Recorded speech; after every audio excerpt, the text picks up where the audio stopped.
Hello दोस्तों, आप सबका फिर से स्वागत करती हूँ आपके अपने चैनल नाज़माज़ ऑर्गेनिक गार्डन में। आज के इस वीडियो में हम बात करेंगे प्लांट में मल्चिंग करना क्यों ज़रूरी है, मल्चिंग हम कब करते हैं, क्यों करते हैं, किन चीज़ों से मल्चिंग करना चाहिए और इसकी लेयर कितनी मोटी होनी चाहिए। दोस्तों, अप्रैल का महीना शुरू हो गया है और टेम्परेचर भी बढ़ने लगा है, तो इस समय हमें कुछ खास काम करने की ज़रूरत है अपने प्लांट पे।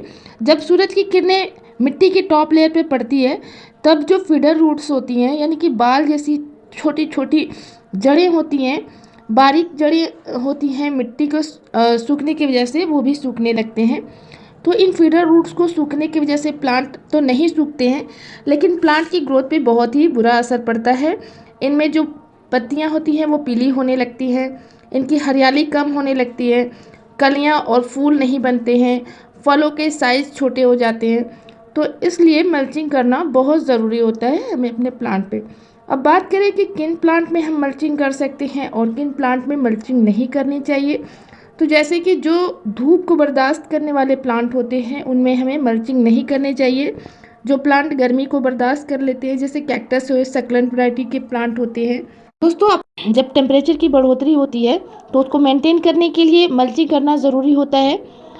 जिनकी रूट्स बारीक होती हैं उनको मल्चिंग करना चाहिए, जैसे कि जो प्लांट्स बहुत ज़्यादा रूट्स ऊपर तक आते हैं और गर्मी को बर्दाश्त करने की क्षमता उनमें कम होती है, तो उनमें हमें मल्चिंग करना चाहिए। और मल्चिंग करने का एक फ़ायदा ये भी होता है कि जब हम मल्चिंग करते हैं और उसके ऊपर से पानी पड़ता है तो सूक्ष्म जीवाणु अपना काम करते हैं, जिसकी वजह से हमारी मिट्टी फर्टाइल बनती है और एक नमी बनी रहती है, तो प्लांट हमारा अच्छे से ग्रो करता है। समर सीजन में मल्चिंग करने से मिट्टी के अंदर का टेम्परेचर कम होता है, जिससे हमारी जो मिट्टी है वो गर्म नहीं होती है और रूट सुरक्षित रहते हैं। गमला अगर बड़ा हो तो 3 से 4 इंच की जगह छोड़कर आप मल्चिंग करें, यानी कि उनकी एरिया से आप मिट्टी निकाल लें, ऊपरी मिट्टी को गुड़ाई करें और निकालने के बाद आप इसमें मल्चिंग कर सकते हैं। अब बात करें कि मल्चिंग हम किन किन चीज़ों से करें। मल्चिंग हम जैविक और अजैविक दोनों मटेरियल से कर सकते हैं। जैसे अजैविक मटेरियल होते हैं प्लास्टिक की चादरें, पत्थर, कंकड़, कपड़ा, इन सब से भी मल्चिंग की जाती है। लेकिन जैविक या ऑर्गेनिक मटेरियल से मैं प्रेफर करती हूँ, क्योंकि इससे हमारे प्लांट को बहुत ज़्यादा फ़ायदा होता है, क्योंकि ये डिकम्पोज होने के बाद प्लांट को ज़रूरी न्यूट्रिएंट भी देते हैं और साथ ही साथ हमारे प्लांट के लिए बहुत अच्छे होते हैं। बात करें मल्चिंग किन चीज़ों से कर सकते हैं, तो जो भी ड्राई ऑर्गेनिक मटेरियल है उनसे मल्चिंग कर सकते हैं। बस आपको हरी पत्तियों और सब्जियों, फलों के छिलकों का यूज़ नहीं करना है। जब तक वो ग्रीन होते हैं उनको सुखा कर आप डाल सकते हैं। सूखी हुई घास, पुआल, चारकोल, पेड़ों की पत्तियां, मूंगफली के छिलके, लकड़ी के जो छीलन होते हैं, नारियल की जटा, सोयाबीन, सरसों, अरहर, सब की रेजिड्यू को भी आप मल्चिंग में यूज़ कर सकते हैं। अब बात करते हैं कि इनका यूज़ कैसे करना है, किन प्लांट में करना है। पेड़ों की पत्तियां जो होती हैं, गिरी हुई पेड़ों की पत्तियों का इस्तेमाल मल्चिंग के लिए किया जाता है ज़्यादातर, और ये डिकम्पोज होने के बाद प्लांट को बहुत ज़्यादा फ़ायदा करता है। तो हमें 2 से 3 इंच प्लांट से दूरी बनाते हुए इसको कवर करना है। 1 से 2 इंच की ही लेयर लगानी है आपको, और पत्तियों की छोटी छोटी टुकड़े आपको मिल जाएं तो उनका यूज़ कीजिए, तो बहुत ही अच्छा होता है मल्चिंग के लिए।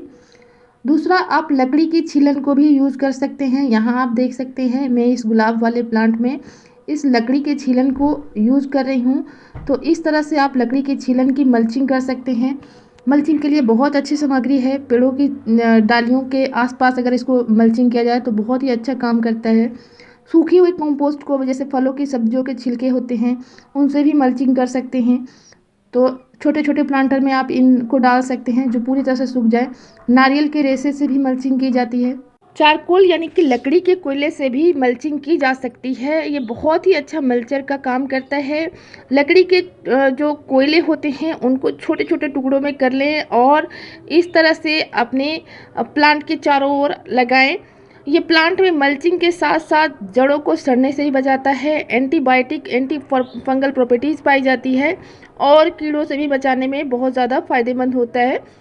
और ये टेम्परेचर को कंट्रोल करता है, मिट्टी की उर्वरता को बढ़ाता है।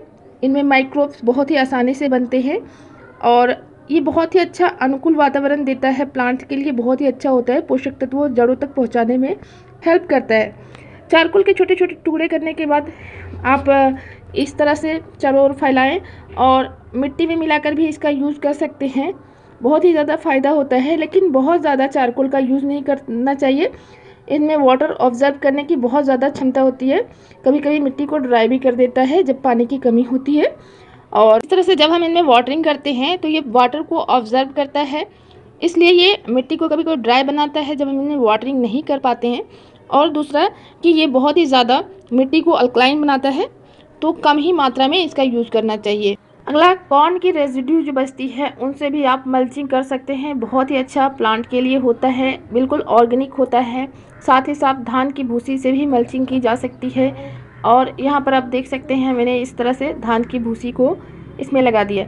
अब बात करें कि इसमें खाद या फर्टिलाइज़र हम किस तरह से देंगे, तो मल्चिंग करने के बाद बहुत ज़्यादा खाद देने की ज़रूरत नहीं होती है, लेकिन इस तरह से हल्का इसको साइड करने के बाद भी मल्चिंग को हटाने के बाद इसमें खाद दे सकते हैं, या इसमें लिक्विड फर्टिलाइज़र का यूज़ करें तो बहुत अच्छा होता है।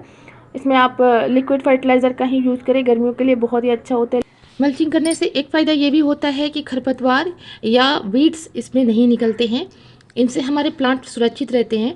जैसे कि हम मल्चिंग करते हैं तो घास वगैरह निकलने की जगह नहीं होती है और हमारा प्लांट बहुत ही अच्छे से ग्रो करे। मल्चिंग को हम सर्दियों में भी करते हैं ताकि ओस और कोहरे से हमारा प्लांट बचा रहे और उनकी जड़ें सुरक्षित रहें। और गर्मियों में हम बहुत तेज़ धूप से बचाने के लिए करते हैं, लेकिन बारिशों के टाइम में आप मल्चिंग ना करें और जो भी मल्चिंग आपने कर रखी है उसको हटा दें, वरना प्लांट में फंगस लगते हैं और प्लांट में बहुत ज़्यादा ओवर वाटरिंग होने से प्लांट गलने भी शुरू हो जाते हैं। तो फ्रेंड्स, इस तरह से आप मल्चिंग करके अपने प्लांट को गर्मियों से बचा सकते हैं और साथ ही अपनी मिट्टी को फर्टाइल करने के साथ साथ वीड्स से भी इनको बचा सकते हैं। हमें उम्मीद है कि ये वीडियो आपके लिए इन्फॉर्मेटिव रही होगी। इस वीडियो से कुछ नया सीखने को मिला होगा, तो वीडियो को लाइक कीजिएगा। चैनल पे न्यू है तो सब्सक्राइब कीजिएगा। मिलते हैं गार्डनिंग से रिलेटेड ऐसे ही वीडियो में, तब तक के लिए bye, take care, keep gardening and happy gardening.